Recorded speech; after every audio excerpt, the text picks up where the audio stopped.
इसके बाद जो नेक्स्ट टॉपिक हमारा वो है आपका काइनेटिक थ्योरी ऑफ मैटर। क्या है ना, जो पार्टिकल्स होते हैं मैटर में, वो सभी पार्टिकल्स क्या होते हैं, हमेशा रैंडम मोशन में होते हैं। तो चूंकि पार्टिकल्स एक रैंडम मोशन में होती है, इसलिए उस पार्टिकल्स में ना एक एनर्जी आ जाती है। यानी कि पार्टिकल्स के मोशन में होने की वजह से जो पार्टिकल्स है वो एक एनर्जी परचेज करती है, और जिसे हम लोग कहते हैं काइनेटिक एनर्जी।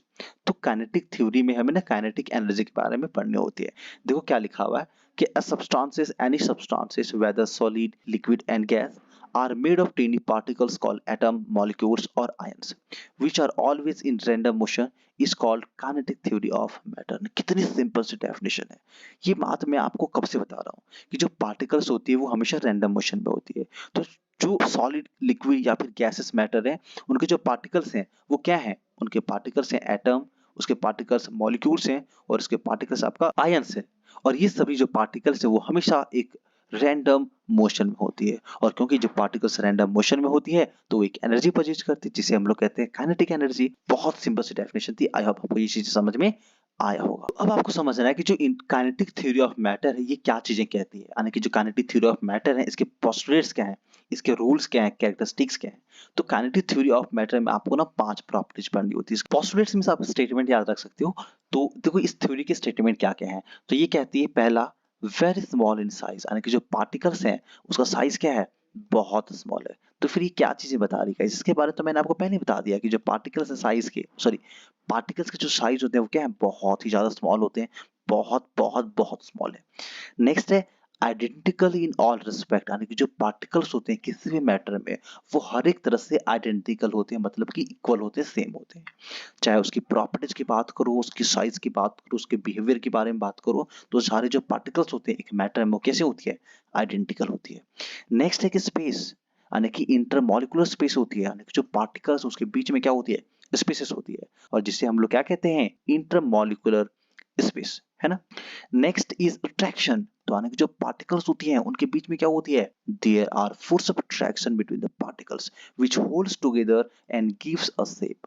यानी कि ये जो पार्टिकल्स वो क्या करती हैं, चीजों को अट्रैक्ट करती है अपनी तरफ, दूसरे पार्टिकल्स को अपनी तरफ अट्रैक्ट करती है, और इसीलिए जो आपका सॉलिड होती है, जो मैटर होती है, उसकी अपनी एक शेप होती है। बच्चों क्या आप समझ पा रहे हैं?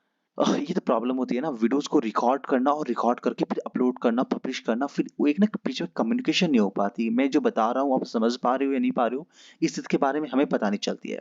तो आप क्या करो, जहां हो जिधर हो, आप अपने कमेंट बॉक्स को ओपन करो और फटाफट टाइप करो। आप बताओ आपको चीजें समझ में आ रही है या नहीं आ रही है। तो गाइस एट द एंड अपना कमेंट बॉक्स में जरूर कमेंट कर, चैनल पे नए हो गाइस तो वीडियो को लाइक, चैनल को सब्सक्राइब। नेक्स्ट है कि पार्टिकल्स जो हैं वो सभी हमेशा एक रैंडम मोशन में होती है, और इस रैंडम मोशन की वजह से जो ब्राउनियर मोशन है, ये जो डिफ्यूजन वाली प्रॉपर्टीज है वो होती है। इसकी जस्ट पहले हमने यहाँ पे ब्राउनियर मोशन और डिफ्यूजन पढ़ा, जो कि पार्टिकल्स की मोशन की वजह से होती है। तो पार्टिकल्स में मोशन होती है और उस मोशन की वजह से 2 प्रॉपर्टीज होती है। ये जो पार्टिकल्स मोशन में है इसके वजह से ये जो पार्टिकल्स है ना वो काइनेटिक एनर्जी को प्रोड्यूस करती है, यानी उसमें एक एनर्जी आती है जिसे हम लोग काइनेटिक एनर्जी कहते हैं। और ये जो काइनेटिक एनर्जी है वो इंक्रीज भी हो सकता है और डिक्रीज भी हो सकता है, यानी कि इसके पार्टिकल्स में जो एनर्जी है, जो काइनेटिक एनर्जी है, उसे हम लोग क्या कर सकते हैं, इंक्रीज भी कर सकते हैं और डिक्रीज भी कर सकते हैं। लेकिन कैसे, बाय इंक्रीजिंग और डिक्रीजिंग ऑन द टेम्परेचर। मतलब यदि हम टेम्परेचर को बढ़ाते और घटाते हैं तो जो काइनेटिक एनर्जी होती है पार्टिकल्स में वो बढ़ जाती है और घट जाती है।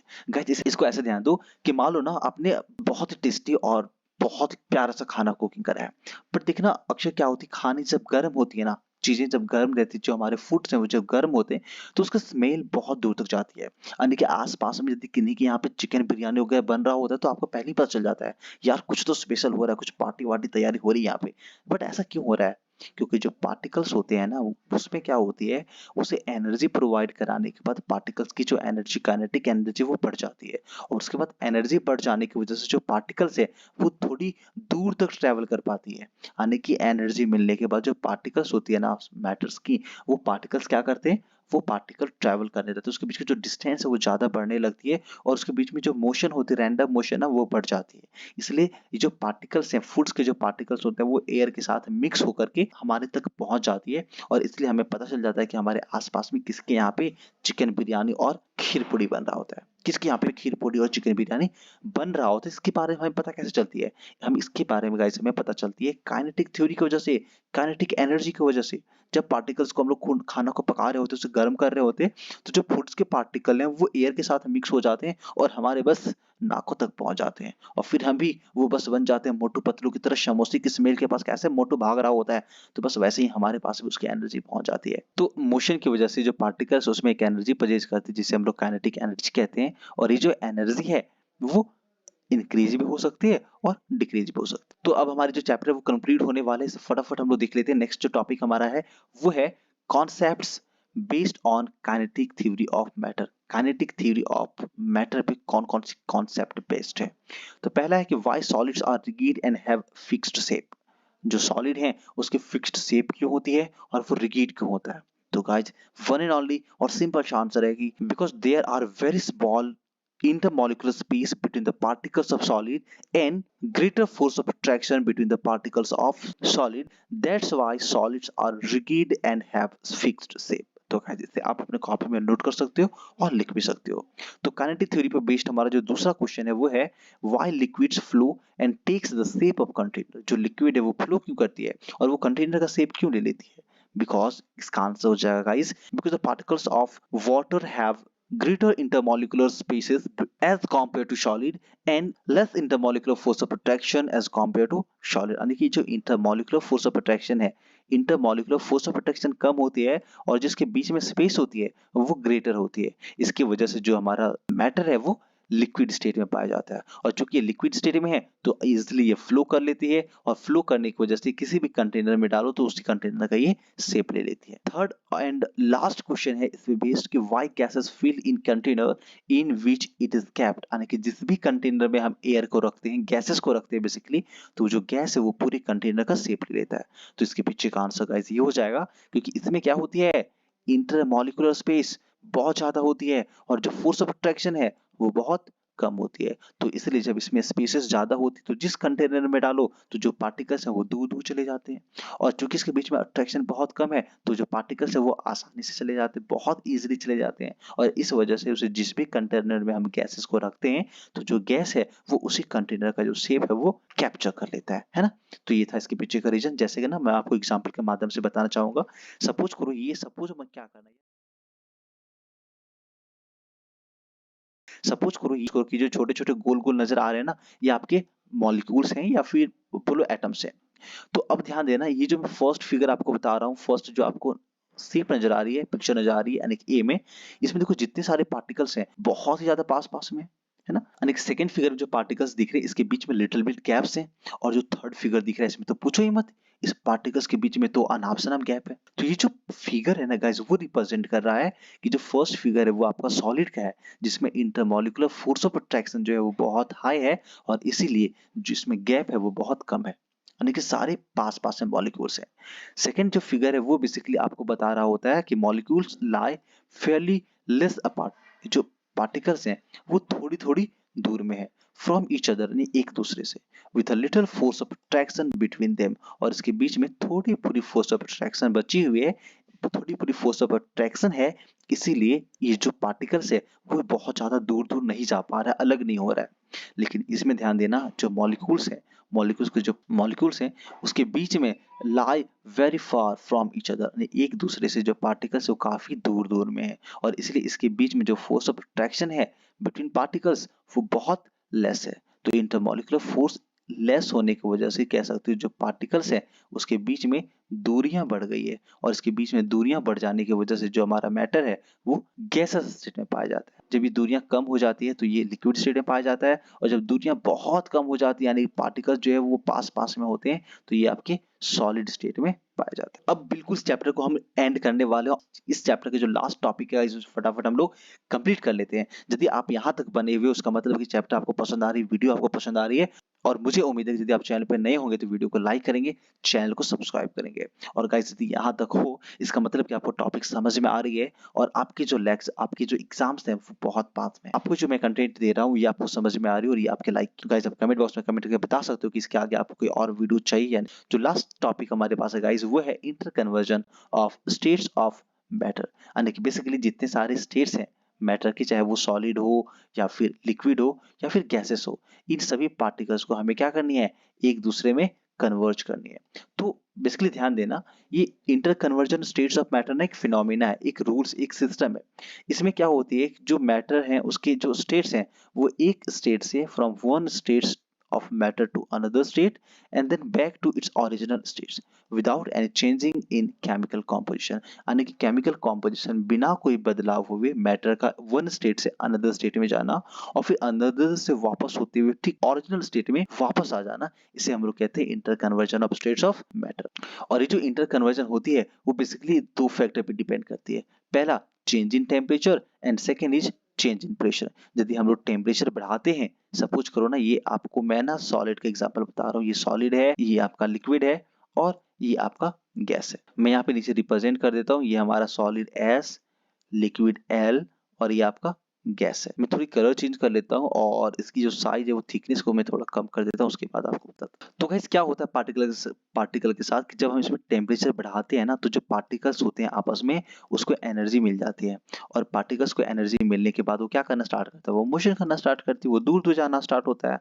और एक टाइम ऐसा आता है कि पार्टिकल्स के बीच में जो फोर्स ऑफ अट्रैक्शन होती है वो ओवरकम हो जाता है, यानी कि ब्रेक हो जाता है और जो पार्टिकल्स है वो बाहर निकल आते हैं और इस तरह से जो हमारा सॉलिड है वो धीरे धीरे चेंज होने लगता है लिक्विड स्टेट में। तो सॉलिड को लिक्विड में चेंज करने का जो प्रोसेस है उसे हम लोग कहते हैं मेल्टिंग। लेकिन हम लोग शांत नहीं रहने वाले, हम क्या करते हैं, इस लिक्विड को पुनः और अगेन हीट करते हैं और जब टेम्परेचर बढ़ाते हैं, इसे लगातार हीट करते रहते हैं, तो जो हमारा लिक्विड है वो गैसेस स्टेट में चेंज हो जाता है और इस प्रोसेस को गाइस हम लोग कहते हैं वेपराइजेशन।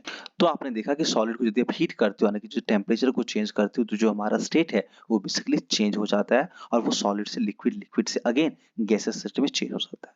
लेकिन यदि हम कंडीशन को रिवर्स करें, यानी कि टेम्परेचर को डाउन करा जाए, तो ये जो सॉलिड है, ये जो आपका गैस है वो वापस लिक्विड स्टेट में चेंज हो जाती है। तो इस वेपर का, इस गैस का लिक्विड में चेंज होना, ये क्या कहलाता है, ये कहलाता है गाइस कंडेंसेशन। पूरी लिख लेना, मैं आपको शॉर्ट में लिख करके समझाने का प्रयास कर रहा हूँ। लिक्विड बनने के बाद हम क्या करते हैं, इस लिक्विड में से और टेम्परेचर को माइनस करते हैं, इसे और डिक्रीज करते हैं। तो टेम्परेचर को डिक्रीज करने के बाद जो हमारा लिक्विड है वो वापस चेंज हो जाता है सॉलिड स्टेट में और जो प्रोसेस है लिक्विड से सॉलिड में बनने का, इसे हम लोग कहते हैं सॉलिडिफिकेशन प्रोसेस, जिसमें लिक्विड जो हमारा होती है वो आपका सॉलिड स्टेट में चेंज हो जाता है। बहुत बार बच्चों क्या होती है, जो सॉलिड स्टेट से जो कुछ कुछ सब्सटेंसेस हैं जो डायरेक्टली गैसेस स्टेट में चेंज हो जाता है, जैसे कि आपका नेप्थलीन है, कपूर है, अमोनियम क्लोराइड है, आयोडीन है। तो इन सारे सब्सटेंसेस को हम लोग कहते हैं सब्लिमेबल सॉलिड और ये जो प्रोसेस है जिसमें सॉलिड आपका डायरेक्ट गैसेस स्टेट में चेंज हो जाता है, उसे गाइस हम लोग कहते हैं सब्लिमेशन। तो इस चीज को ध्यान रखना, सब्लिमेशन वो प्रोसेस होती है जिसमें सब्सटेंसेस जो है वो सॉलिड स्टेट से डायरेक्टली गैसेस स्टेट में, कुछ कुछ सब्सटेंसेस ऐसे होते हैं जो कि गैसेस स्टेट में होने के बाद कंडीशन को रिवर्स करने के बाद जो गैसेस स्टेट है वो डायरेक्टली सॉलिड स्टेट में चेंज हो जाता है without changing into liquid state. तो इस प्रोसेस को, इस फेनोमेना को गाइस हम लोग कहते हैं डेपोजिशन। देखो मुझे ना चीजें लिखने में थोड़ी सी प्रॉब्लम होती है गाइस, प्लीज मैनेज कर लेना, क्योंकि मेरे पास प्रॉपर इक्विपमेंट्स नहीं है और प्रॉपर इक्विपमेंट्स नहीं होने की वजह से मुझे थोड़ी पूरी चीजें जो है पूरी प्रॉब्लम्स हो जाती है।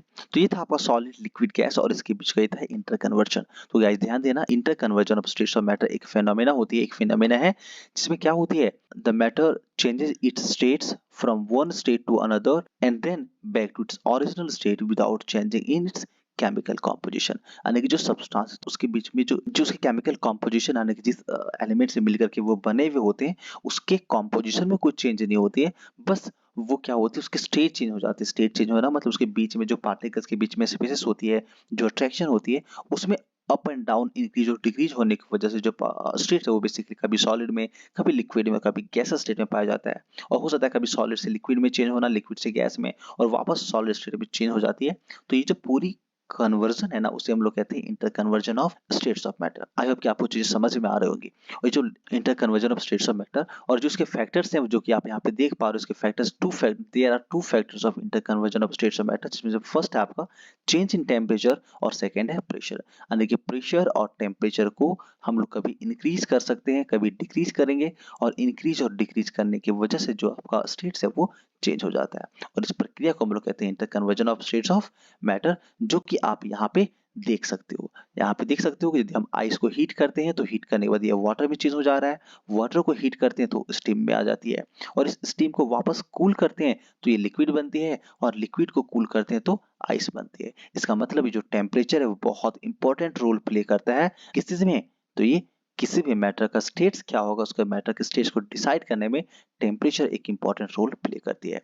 तो जो चीज गाइस मैंने आपको यहाँ जितनी प्रोसेस समझाई ना, वो सभी के सभी जो प्रोसेस आप यहाँ पे स्क्रीन पे देख पाते हो कि सॉलिड का लिक्विड में चेंज होना मेल्टिंग कहलाता है, मेल्टिंग का गैस में चेंज होना ये आपका एवापोरेशन और वेपराइजेशन भी इसे हम लोग कहते हैं, गैस का लिक्विड में आना कंडेंसेशन, लिक्विड का सॉलिड में बनना सॉलिडिफिकेशन, और कभी कभार जो सॉलिड हमारा चेंज हो जाता है डायरेक्टली गैसेस स्टेट में, इसे हम लोग सब्लिमेशन कहते हैं, और समहाउ जो आपका गैस है वो सॉलिड स्टेट में चेंज हो जाती है, इस प्रोसेस को हम लोग डेपोजिशन कहते हैं।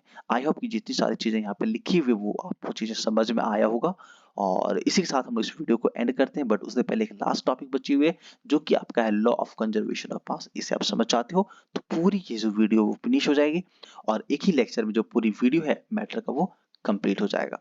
तो लॉ ऑफ कंजर्वेशन देखो क्या कहती है। कंजर्वेशन मतलब होता है ना सेव करना, बचाना, रोकना। तो लॉ ऑफ कंजर्वेशन ऑफ जो मास है ये गाइस हमें कहती है कि matter can nether be created nor be destroyed in chemical reaction. यानी कि जब भी कोई केमिकल रिएक्शन हो रही होती है जिसमें दो अलग अलग सब्सटेंसेस आपस में रिएक्ट करते हैं, आपस में मिक्स होते हैं और एक नया सब्सटेंस बना रहे होते हैं जिसे हम लोग केमिकल रिएक्शन कहते हैं। तो केमिकल रिएक्शन में क्या होती है, जो मैटर है वो ना ही कोई मैटर का हम लोग क्रिएशन होती है और ना ही हम लोग किसी भी तरह का डिस्ट्रक्शन को, तो matter can nether be created nor be destroyed in a chemical reaction. That mean chemical reaction जब हो रही होती तो ना ही हम मैटर को बना पाते हैं और ना ही मैटर को पूरी तरह से डिस्ट्रॉय करते हैं। तो केमिकल रिएक्शन में क्या होता है, द टोटल मास ऑफ रिएक्टार्स, यानी कि जिन सब्सटेंसेस को रिएक्ट करवा के हम रिएक्शन करवा रहे होते हैं तो उसकी जो टोटल मास होती है और ये वो हमेशा इक्वल होता है to the total mass of product. यानी कि टोटल मास जो प्रोडक्ट यानी कि रिएक्शन के बाद जो प्रोडक्ट बनती है उस प्रोडक्ट का जो मास है और रिएक्शन से पहले जो रिएक्टेंट्स होती है उसकी जो मास होती है वो हमेशा इक्वल होता है। इसका मतलब that means there is no change in mass of substances. तो सब्सटेंसेस के मास में यहाँ पे जरा सा भी किसी भी तरह का कोई चेंज नहीं होता है। और ये जो कथन है, ये जो स्टेटमेंट है वो एंटोनियो लेवोसियर जो हमारे साइंटिस्ट है जिसने आपको ऑक्सीजन का डिस्कवरी करा था इसके द्वारा दिया गया था। तो ये था आपका एंटोनियो लेवोसियर के द्वारा दिया गया law of conservation of mass, जहां पे हम जानते हैं कि ना ही कोई सब्सटेंसेस को हम क्रिएट कर पाते हैं, नहीं क्रिएट कर सकते हैं और ना ही किसी सब्सटेंसेस को हम डिस्ट्रॉय कर सकते हैं। मैं आपको एक एग्जांपल के माध्यम से बताना चाहूंगा। जैसा कि आप एग्जांपल में देख सकते हो, ये जो आपका एरो है ना ये बेसिकली आपका दिखा रहा होता है डायरेक्शन ऑफ रिएक्शन, यानी कि किन सब्सटेंसेस के मिलने से क्या प्रोडक्ट बनती है वो बता रहा होता है। तो इस एरो के हमेशा राइट साइड में हम लोग प्रोडक्ट को रिप्रेजेंट करते हैं और इस एरो के लेफ्ट साइड में हमेशा हम रिएक्टेंट्स को रिप्रेजेंट कर रहे होते हैं। तो ये आपका रिएक्टेंट्स है, यानी कि दोनों सब्सटेंसेस आपस में रिएक्ट करती है और आपका बनाती है बेरियम सल्फेट और सोडियम क्लोराइड जैसे दो यूनिक प्रोडक्ट। वीडियो को पूरी देखने के लिए आपका थैंक यू सो मच। और जिस चैनल पे आप वीडियो देख रहे हो वो आपका है साइंस स्टेशन। गाइस यदि आप चैनल पे नहीं हो तो वीडियो को करें लाइक, चैनल को करें सब्सक्राइब। तो चलिए गाइस मिलते हैं नेक्स्ट वीडियो में, तब तक के लिए जय हिंद, जय भारत।